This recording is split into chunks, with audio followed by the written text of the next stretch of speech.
In the summer of 2019, Jake Morrison and Emily Chen walked into the Grand Canyon together, excited to celebrate their anniversary with a 3-day backpacking trip. They were experienced hikers. They had permits. They had supplies. They never walked out. For 4 years, their families searched. Rangers combed the trails. Their faces appeared on missing person posters from Arizona to California. And then, on a cold October morning in 2023, a park ranger found someone stumbling along the South Rim Trail. It was Emily Chen. She was emaciated, disoriented, and she kept repeating 3 words that would haunt everyone who heard them, whispered, "He's still down there." What you're about to hear is one of the most disturbing disappearance cases in Grand Canyon history. And trust me, this canyon has seen its share of mysteries. But this one is different. Because Emily came back, and what she brought with her wasn't relief or closure. It was a story so terrifying that investigators initially thought she'd experienced a complete psychological break. But the evidence suggested something else entirely. Before we dive into this nightmare, make sure you hit that subscribe button and turn on notifications, because we're covering cases like this every single week. And trust me, you don't want to miss what's coming. Alright. Let's go back to where it all started. Jake Morrison, 28, was a software engineer from Denver. Emily Chen, 26, was a graphic designer from the same city. They'd been together for 5 years, and by all accounts, they were that couple. You know the type. The ones who posted hiking photos with genuine smiles. Who actually seemed to like each other. They'd been planning this trip for months. Anniversary tradition. Every year, they'd pick a national park and spend a few days disconnecting from the world. In 2019, they chose the Grand Canyon, specifically the Bright Angel Trail down to Indian Garden, then across to Plateau Point. Now, for those unfamiliar with the Grand Canyon, this isn't a casual stroll. We're talking about a round trip of about 12 miles with extreme elevation changes. But Jake and Emily, they were prepared, experienced. They'd done Half Dome in Yosemite. They'd tackled parts of the Pacific Crest Trail. They checked in with rangers on July 15, 2019. Their permit was for 3 days and 2 nights. They had a satellite beacon. They had plenty of water. Everything was by the book. July 18th came and went. No Jake. No Emily. By the evening of July 19th, the Park Service initiated a search. This is where it gets weird. Because when rangers went down to Indian Garden, they found the couple's campsite from night 1. Tent still standing, some supplies still there. But the tent for night 2, which should have been at Plateau Point, never set up. Their satellite beacon, last ping was at Indian Garden on the evening of July 15th. Then nothing. Search and rescue teams spent 2 weeks combing the area. They used helicopters, drones, search dogs, and dozens of volunteers. The Grand Canyon is massive, with countless places someone could fall, get injured, or become lost. But here's the thing that bothered everyone. There was no blood, no signs of a struggle, no equipment scattered from a fall. It's like they simply evaporated. As weeks turned into months, the theories multiplied. Some thought they'd fallen into one of the many unmapped caves or crevices. The Grand Canyon is geologically unstable in places, with hidden drops that could swallow someone whole. Others suggested they'd gotten lost trying to take a shortcut and died of exposure in a remote area where their bodies simply hadn't been found yet. The darker theories? That one had harmed the other, and then themselves. That they'd run away together to start new lives. That they'd been victims of foul play. Their families never gave up. Emily's mother, Margaret Chen, organized annual searches. Jake's father, Robert Morrison, put up a $100,000 reward for information. Every year on the anniversary of their disappearance, volunteers would gather and search new areas of the canyon. But as year 3 passed with no leads, even the most optimistic began to lose hope. The case went cold. And then year 4 happened. Ranger Daniel Torres started his morning patrol like any other day. October is a beautiful time at the Grand Canyon. The summer crowds have thinned. The weather's cooler. Perfect hiking conditions. He was driving along the South Rim Service Road around 6:47 a.m. when he saw something that made him hit the brakes. A woman, walking along the road, barefoot, Now, the South Rim gets its share of tourists who do stupid things. Torres has seen people try to take selfies inches from the edge. Visitors who show up in flip-flops expecting to hike to the bottom. But this was different. The woman was wearing what looked like hiking clothes, but they were shredded, barely holding together. Her hair was long and matted. She was painfully thin. And she was talking to herself. Torres got out of his vehicle and approached carefully. When he got closer, he realized the woman wasn't just talking to herself. She was arguing with someone who wasn't there. "I can't leave him," she kept saying. "I promised I wouldn't leave him." Torres tried to calm her down, offered her water. When he asked her name, she looked at him like she'd forgotten human language existed. But eventually, she managed to whisper, "Emily. Emily Chen." Torres literally froze, because he'd been working at the Grand Canyon for 8 years. He'd been part of the original search back in 2019. He recognized the name immediately. Within minutes, backup arrived. EMTs, park police, and within the hour, FBI agents were on scene. Emily was transported to Flagstaff Medical Center, where she was immediately evaluated. The medical report was shocking. She weighed 94 pounds, down from her normal 135. She was severely dehydrated and malnourished. She had scarring consistent with old injuries, some appearing to be fractures that had healed incorrectly. She had no identification, no phone, nothing. Her fingerprints confirmed it. This was Emily Chen. But when doctors asked where she'd been for 4 years, her answer made everyone in that room go silent. "Down there," she said, pointing toward the window, "toward the canyon. We've been down there." Over the next several days, as Emily slowly regained her strength, she began to tell her story. And I'm going to warn you right now, what you're about to hear sounds impossible. It sounds like the ravings of someone who'd been through unimaginable trauma. But here's the thing, Emily was lucid, detailed, consistent. According to Emily, she and Jake had made it to Indian Garden that first night without incident. They'd set up camp, had dinner, watched the stars. Perfect anniversary trip so far. The next morning, July 16th, they packed up and started hiking toward Plateau Point. But Jake wanted to explore a little. He'd read about some off-trail areas with incredible views. Emily was hesitant, but Jake was experienced, and they had time. They went off-trail. "Just a quarter mile," Jake said, to see a viewpoint he'd marked on his map. That's when they found the opening. It looked like a narrow crack in the canyon wall, hidden behind a rock formation. But when Jake shined his flashlight inside, they could see it opened into something bigger. A cave system. One that wasn't on any map Jake had. "We should mark this and report it," Emily had said. But Jake wanted to look inside. Just for a minute. Pause. Pays. That minute turned into 4 years. According to Emily, the cave entrance was tight, barely wide enough for them to squeeze through, but after about 20 feet it opened into a massive chamber. We're talking cathedral-sized, and it kept going. Jake was excited. This could be a significant geological find. They explored a bit further, marking their path with Jake's climbing rope. They'd come back with proper equipment, they decided. Report it to the Park Service. But when they turned to leave, the tunnel they'd come through was gone. Not collapsed. Gone. Where there had been an opening, there was now solid rock wall. Emily said they searched for hours. The entire chamber. Looking for the way out they'd come through. But it had simply vanished, as if it had never existed. That's when the panic set in. Now, I know what you're thinking. This sounds impossible, but let me tell you what makes Emily's story so disturbing.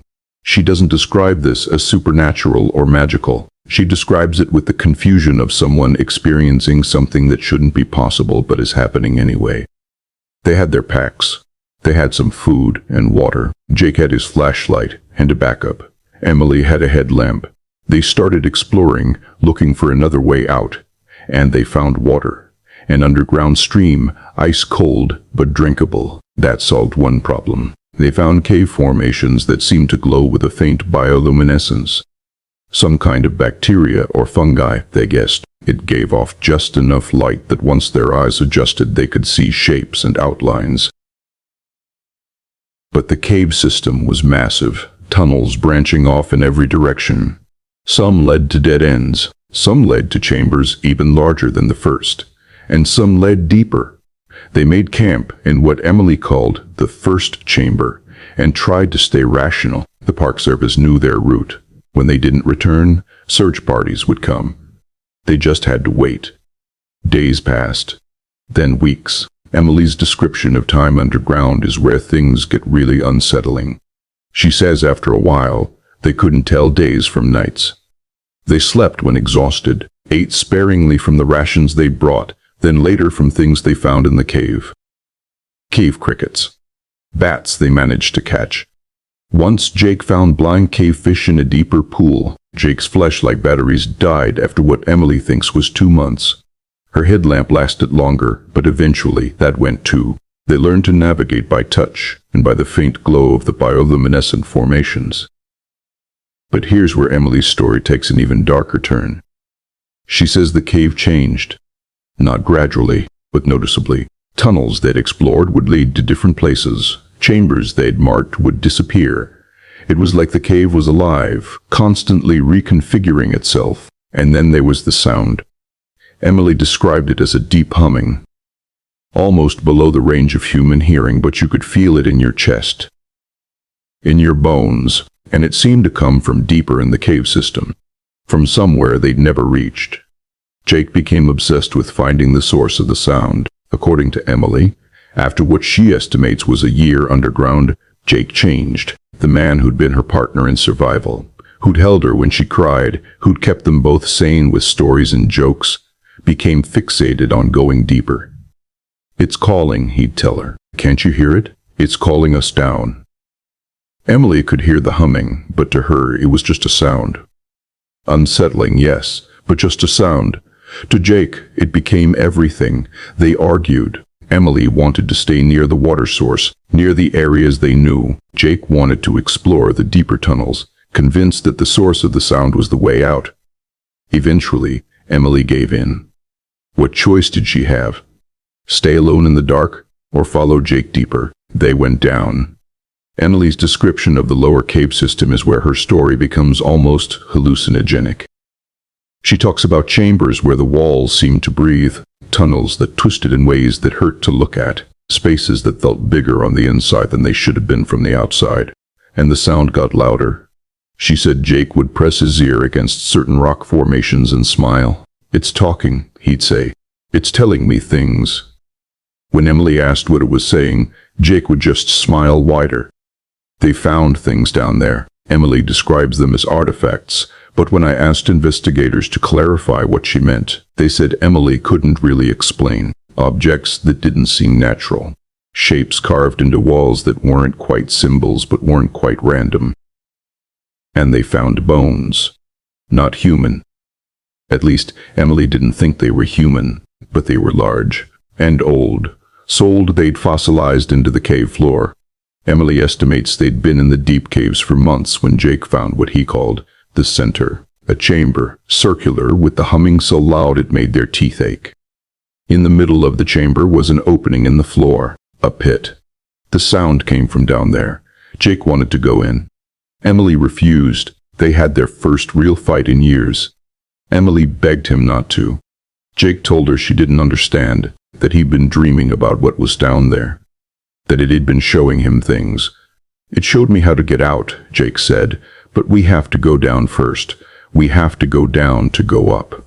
Emily said she grabbed his arm, tried to pull him back toward the way they'd come, but Jake was stronger. He pushed her, not violently, but firmly. And he looked at her with eyes that she says weren't quite right anymore. "Wait for me," Jake said. "I'll come back for you." And he climbed down into the pit. Emily waited. She says she waited for hours, calling his name into the darkness. But Jake never called back. Eventually, she tried to climb down after him, but the pit was deep, the walls smooth. She made it about 20 feet before she slipped and fell back to the chamber floor, breaking her arm in the process. Jake was gone. Emily says she stayed in that chamber for days, maybe weeks, waiting for Jake to return. She set her broken arm as best she could. She survived on water she'd brought in her pack, and the last of their food. But Jake never came back up. Eventually, Emily had to make a choice: stay and die waiting, or try to find her way back to the upper caves alone. She chose to climb. What followed was months of navigating by memory and touch. Her broken arm healed wrong, but healed enough to use. She learned which tunnels had water, which chambers had cave crickets she could eat. She says she talked to Jake constantly, having conversations with him in her head to stay sane. And slowly, impossibly, she found her way back up. Emily says she'd given up on finding the original entrance. She was just surviving, moving through the caves, following instinct more than reason. And then one day, she doesn't know which day, time had lost all meaning. She felt moving air, real air, not the still, dead air of the deep caves. Air that smelled like sun and dirt and life. She followed it through tunnels she didn't remember exploring. And she found an opening, not the same one they'd entered through, she's certain of that. This one was different, wider, leading up at a steep angle. She climbed. Her muscles, atrophied from years underground, screamed in protest. But she climbed. And after what felt like hours, she saw light. Real light. Sunlight. She says she doesn't remember much after that. The light was blinding. Her legs gave out. She collapsed and might have blacked out. When she came to, she was on a service road, and she started walking toward what she didn't know, but away from the cave, away from the darkness. That's when Ranger Torres found her, and that's why she kept repeating, "He's still down there." Because according to Emily, Jake Morrison is still alive, still in the caves, still in that lower chamber, or deeper, where the sound comes from. "He's waiting," Emily told investigators. "He's waiting for what's down there to let him leave." When they asked her what she meant by "what's down there," Emily went quiet for a long time. Then she said, "I don't know, but it's old, and it's hungry, and Jake's been feeding it for 4 years." Obviously, the first thing investigators wanted to do was find this cave system. If Emily's story was true, Jake Morrison might still be alive, needing rescue. Emily tried to show them where she and Jake had entered. She led teams to the area off the Bright Angel Trail near Indian Garden. But she couldn't find the entrance. "It's not there anymore," she kept saying. "It moves. It closes." Search teams used ground-penetrating radar. They brought in geologists and speleologists. The Grand Canyon does have undiscovered cave systems. That's not unusual, but finding them is difficult, and finding one that matches Emily's description proved impossible. They searched for 3 months. Nothing. So let's talk about the evidence, because without the cave, without Jake, all investigators had was Emily's story. And stories, no matter how detailed, aren't proof. But here's what they did find. Medically, Emily's injuries were consistent with long-term survival in harsh conditions. Her bone density was severely diminished, consistent with years without sunlight. Her eyes showed adaptation to low-light conditions. Scarring patterns matched her description of specific injuries, and her broken arm had healed at an angle consistent with self-setting. Physically, Emily's clothing showed wear patterns consistent with 4 years of use, not 4 days. Under her fingernails, they found mineral deposits that matched Grand Canyon limestone composition. Her hair showed evidence of vitamin deficiencies spanning years, and traces of guano were found on her shoes and clothing. And psychologically, Emily was not psychotic or delusional. She showed signs of PTSD and trauma, but her story remained consistent across multiple interviews. She even passed 2 polygraph tests. So what really happened? Investigators are divided. Some believe Emily's story wholesale, that there's an undiscovered cave system in the Grand Canyon where the couple got trapped, that Jake died down there, and Emily's trauma-filled memories have distorted the details, the moving walls, the strange sounds, the artifacts. Others think Emily and Jake survived somewhere else, maybe in a known cave system or a sheltered area of the canyon. But Emily's story is how her traumatized mind made sense of the experience. A few investigators quietly wonder if something more sinister happened. If Jake's death wasn't an accident. If Emily's story is an elaborate cover. But this theory has very little support given the evidence. And then there are those who've reviewed all the evidence and quietly admit they don't know what to think. Emily Chen is alive and recovering. She's living with her mother in California, undergoing therapy and slowly rebuilding her life. She's gained back weight. She's learning to exist in the modern world again. Imagine missing 4 years of technology, culture, everything. But according to those close to her, Emily is not the same person who went into that canyon in 2019. She's quieter, more cautious. And she doesn't like the dark. She's also adamant that Jake is still alive. She's used her own money, donations, and the remainder of the reward fund to finance additional searches. Private teams have explored areas of the Grand Canyon most people never see. They've found nothing. Jake Morrison is still listed as a missing person. There's been no sign of him. No body recovered. No evidence he ever left that canyon, if he was in a cave system, or if something else happened entirely. His family is torn. Part of them wants to believe Emily's story, that Jake might still be alive somewhere. Part of them thinks he died 4 years ago in Emily's account, while believed by her isn't accurate. The FBI officially closed the active investigation in June 2024. Though the case remains open, without new evidence, there's nowhere else to look. But here's something interesting.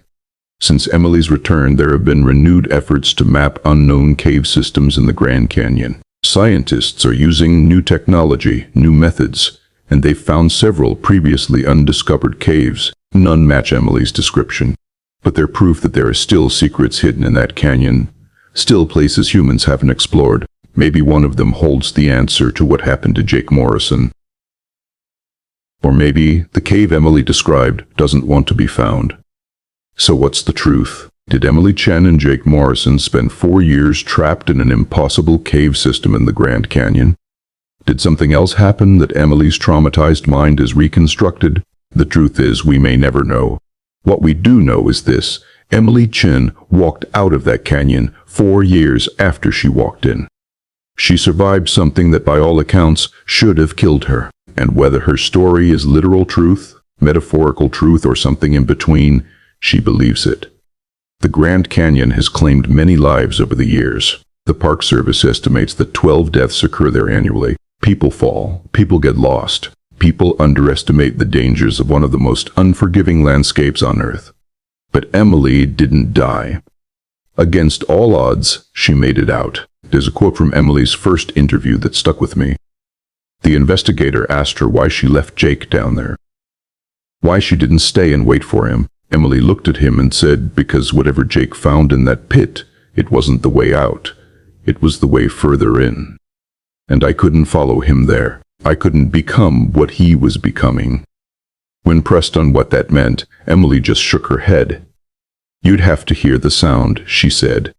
Then you'd understand. Pause. The Grand Canyon is still there, still beautiful, still attracting millions of visitors every year. And somewhere in its depths, maybe, just maybe, there's a cave system that doesn't want to be found.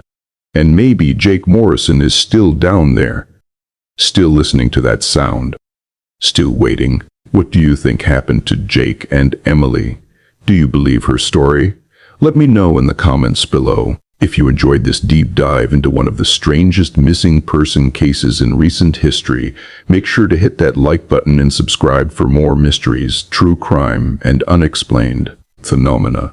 And remember, if you're ever hiking in a national park and you find a cave that's not on any map, maybe don't go inside. Thanks for watching. Until next time, stay curious, stay safe, and always, always tell someone where you're going.